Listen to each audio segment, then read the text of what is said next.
नमस्कार, capital TV देख रहे हैं आप। मैं हूं आपके साथ पूजा। दिल्ली में सरकार बनाते ही बीजेपी ने अरविंद केजरीवाल को घेरने की ऐसी तैयारी कर रखी है कि वाकई में अब लगता तो नहीं है कि केजरीवाल जेल गए तो जल्द वापस आ पाएंगे। केजरीवाल के सबसे बड़े दुश्मन प्रवेश वर्मा तो साफ साफ कह रहे हैं कि शराब घोटाला, क्लासरूम घोटाला, मोहल्ला क्लिनिक घोटाला, यमुना सफाई घोटाला, विज्ञापन घोटाला से लेकर तमाम सारे घोटालों की अब जांच कराई जाएगी और केजरीवाल इस जन्म में तो तिहाड़ जेल से बाहर नहीं आ पाएंगे। तो केजरीवाल पर मुसीबतों का पहाड़ है और जिस तेजी से दिल्ली में बीजेपी फैसले ले रही है वो भी केजरीवाल के लिए एक बहुत बड़ा झटका है। अमित शाह वो लगातार ताबड़तोड़ बैठकें दिल्ली को लेकर कर रहे हैं। लॉ एंड ऑर्डर से लेकर यमुना की सफाई का मेगा प्लान शाह के पास है। तो वहीं आज प्रदूषण से निपटने के लिए भी बीजेपी ने बड़ा ऐलान कर दिया। पर्यावरण मंत्री मनजिंदर सिंह सिरसा ने आज कहा कि 15 साल से पुराने वाहनों को 1 अप्रैल से पेट्रोल डीजल नहीं मिलेगा। कैसे दिल्ली में प्रदूषण को कम किया जाए उसका पूरा प्लान बनाया गया है।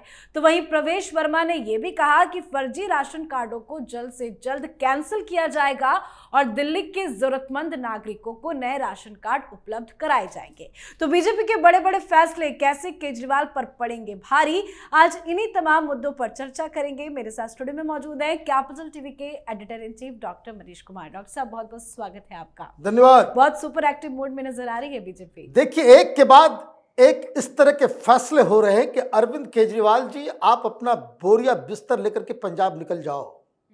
दिल्ली में कुछ बचा नहीं है आपके लिए। दिल्ली में बस एक ही ठिकाना आपका बचा है, वो है तिहाड़ जेल। क्योंकि राजनीति करने लायक ही नहीं छोड़ेगी आपको भारतीय जनता पार्टी। अभी आप देखो आज क्या क्या फैसले हुए हैं। ये क्या डबली बजा रहे थे, अरे शातिर देखिए, ये लोग बिल्कुल नकारात्मक राजनीति करने वाले लोग, ये गिद्धों वाली राजनीति। इनको मालूम था कि पैसे नहीं है सरकार के पास, तो महिलाओं को कहां से 2500 दिया जा सकता है। बाकी सारी चीजें तो की जा सकती है। आप प्रदूषण के ऊपर बात करोगे तो बोले ठीक है भाई, अभी कर देते हैं। अभी आप बोलोगे कि भाई यमुना पे गड़बड़ क्यों हो रहा है, तो यमुना में काम शुरू हो गया। सारे मुद्दे जो केजरीवाल उठा सकते थे, उसमें जो सबसे ज्यादा प्रॉब्लमेटिक था वो महिलाओं को 2500 रुपए देने का वादा। अब इसीलिए कहां है 2500, कहां भाई सरकार बनी नहीं, 2500 कहां है, 2500 कहां आ गया। खबर आ गई 8 तारीख को, और तमाम या आम आदमी पार्टी के नेताओं को कान साफ करवा करके ये बात डायलॉग सुना देना चाहिए। 8 तारीख को महिलाओं को 2500 रुपए देने वाला जो प्लान है वो फॉलो किया जाएगा। आज ये मीटिंग में तय हो गया। और सबसे बड़ी चीज, ये आम आदमी पार्टी को वोट देने वाली महिलाएं भी दिल्ली में लाइन लग चुका, फॉर्म्स आ गए, महिलाएं उसे भर रही है। क्या करेगा केजरीवाल?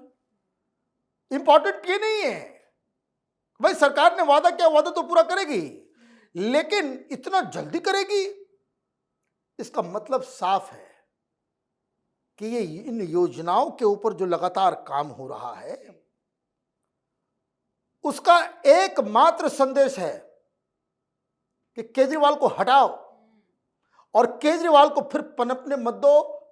उसका जो है आम आदमी पार्टी का हाल असम गण परिषद की तरह कर दो कि लोग भूल भी जाएं कि प्रफुल्ल नाम का कोई नेता इसी तरीके से उठान पे आया, असम का मुख्यमंत्री बना और रसातल में गायब हो गया।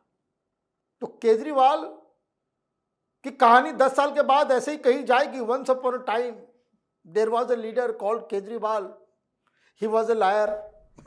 और जो बहुत जल्दी पॉपुलर होता है वो दब भी बहुत जल्दी जाता है। आपको देखिए, आप ऐसा नहीं कि कोई प्रपंच से, काम से भारतीय जनता पार्टी उसको दबा रही है और उसके कुकर्मों की वजह से उसको तिहाड़ भेजने का इंतजाम किया जा रहा है। तो एक तो दिल्ली की महिलाओं को बधाई कि 2500 रुपए का जो योजना है वो लागू हो रहा है। एक दूसरा, दिल्ली की जनता ने क्यों वोट किया?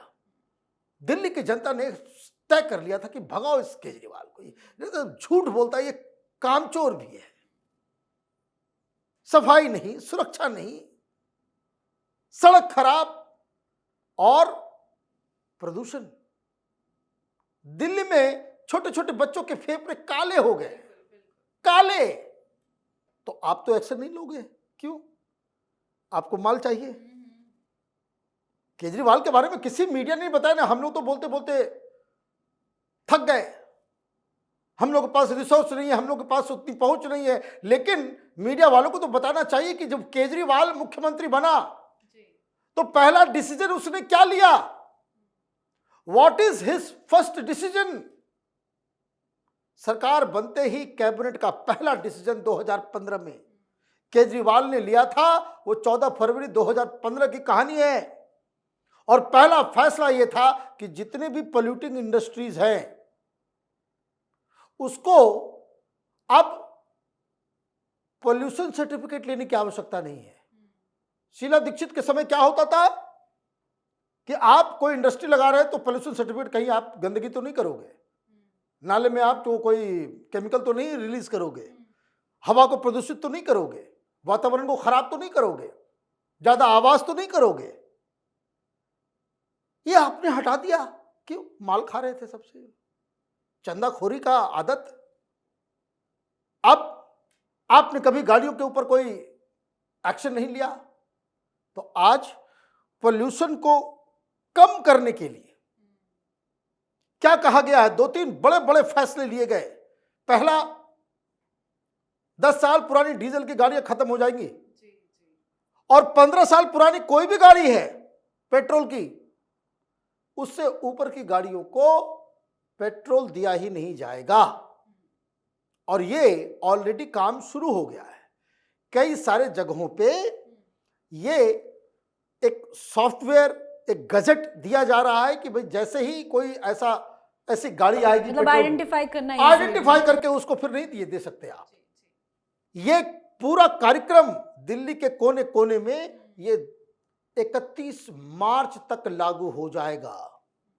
मतलब 31 मार्च के बाद कुछ नहीं। ये वेरी गुड। इतनी जल्दी हो पाएगा ये? पॉसिबल? बिल्कुल पॉसिबल। ये तो देखिए बीजेपी के साथ तो यही है, ये पॉसिबल इनको करना पड़ेगा। मंत्री जी सिर्फ बता रहे हैं, कहानी और आदेश कहीं और से आ रहा है ना।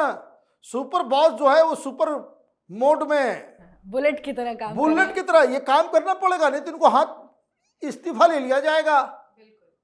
काम मोदी के साथ तो यही है, परफॉर्म और पेरिश। आप काम करो, नहीं तो टाटा बाय बाय, अलविदा। देखिए बहुत सारे बड़े बड़े लीडर भारतीय जनता पार्टी में ऐसे बैठे हुए, सांसद भी हैं, लेकिन उनको नहीं दिया जाता भाई परफॉर्मेंस। प्रधानमंत्री के सामने he is a very hard task master, तो ये कर दिया गया। प्लस ये भी कहा गया कि जितने भी कॉर्पोरेट ऑफिसेस हैं, होटल्स हैं, बड़ी बड़ी बिल्डिंग्स हैं, वहां आपको स्मोक टावर लगाना पड़ेगा हर बिल्डिंग में। ऐसा नहीं कि भाई आप एसी से भेज रहे हैं, कार्बन डाइऑक्साइड रिलीज हो रहा है, किचन का धुआं जा रहा है।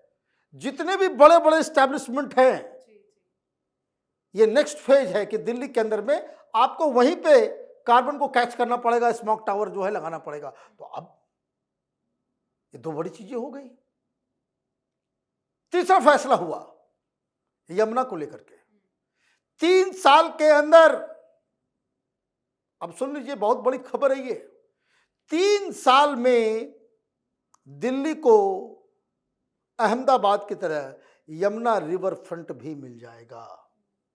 ऑलरेडी बहुत सारे इंजीनियर्स, बहुत सारे प्लानर्स, टाउन प्लानर्स उस काम पे लग गए हैं। अब आप ये समझिए कि 1 महीने 1.5 महीने के अंदर उसका प्रारूप कैसा होगा, कौन बनाएगा, क्या टेंडरिंग प्रोसेस वगैरह सब कुछ जो है, पैसे वगैरह अलॉट कर दिए जाएंगे। और इसमें जो सबसे बड़ी चीज की जा रही है वो ये कि जो बड़े बड़े 17 नाले हैं, उन नालों का पानी यमुना में नहीं जाएगा। यमुना में सिर्फ साफ पानी ही जा सकता है, और उसके लिए युद्ध स्तर पे जो ट्रीटमेंट प्लांट्स हैं, एसटीपीज, वो बनाई जा रही है। आप देखिएगा 2-3 महीने के अंदर इस तरह की खबरें, इस तरह के न्यूज़ जो है वो हर जगह होंगे कि नाले को जो है साफ, पानी जो है यमुना में कोई जाएगा वो स्वच्छ पानी ही जा सकता है। और उसके बाद इसका सेकंड फेज जो है वो ये है कि यहाँ पे रिवर फ्रंट जो पूरे प्लान करने में 6 से 7 महीने लगेंगे और उसके बाद ये वर्क प्रोसेस जो है शुरू हो जाएगा।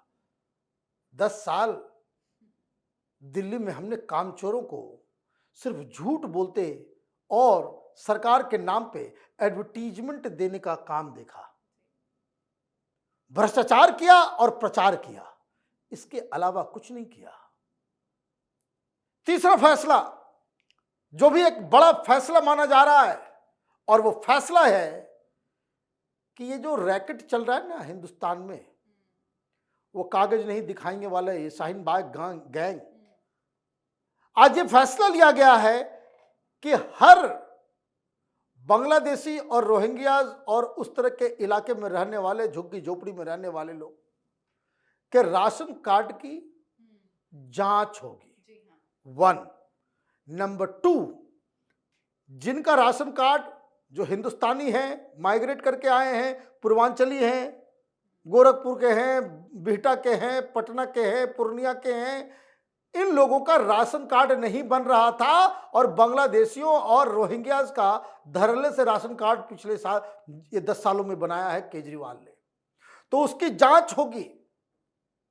पहले राशन कार्ड बनाते हैं, फिर इलेक्शन वोटर आई कार्ड बनाते हैं, फिर उस पर आधार कार्ड बनाते हैं, फिर इस तरीके से इन लोगों को जो बिठाया गया तो एक विस्तृत जांच की जाएगी और जांच के साथ साथ न सिर्फ इन रोहिंग्या जो बांग्लादेशियों को भगाया जाएगा, ये रैकेट जो इस तरह के काम को करवा रहा था वो अधिकारी भी नपेंगे, वो कर्मचारी भी नपेंगे, वो नेता भी नपेंगे, उस तरह के एजेंट्स भी नपेंगे। राहुल गांधी कहते हैं खटाखट खटाखट, ये हो रहा है खटाखट खटाखट, इसको कहते हैं खटाखट। और ऊपर से आप देखिए कि किस तरीके से लगातार एक के बाद एक घोटाले जो है वो सामने आ रहे हैं। क्या करेगा केजरीवाल, क्या करेगा केजरीवाल? कुछ रहा ही नहीं। प्रवेश वर्मा तभी तो कह रहे हैं कि जाएंगे तिहाड़ तो वापस नहीं आ पाएंगे। वापस नहीं आना चाहिए, वैसे भी नहीं आना चाहिए। आपने सिर्फ भ्रष्टाचार नहीं किया, आप सिर्फ लालू यादव नहीं हो, आपने 2 पाप किए हैं। एक, क्या आपने भ्रष्टाचार किया, वो तो किया ही किया, लेकिन इससे भी जघन्य अपराध आपने किया कि लोगों के विश्वास को आपने तोड़ दिया कि नेताओं को के ऊपर लोग यकीन करें, उस यकीन को ही नेस्तनाबूद कर दिया आपने। तो वैसे भी तो डिवाइन जस्टिस चल रहा है इस वक्त, तो केजरीवाल क्या करेंगे? मैं तो सुन रहा हूं, देख रहा हूं कि भाई सारे नेता 2-3 दिन तो बुलबुले की तरह फड़फड़ाए, अब 2 दिन से सारे लोग चुप हैं।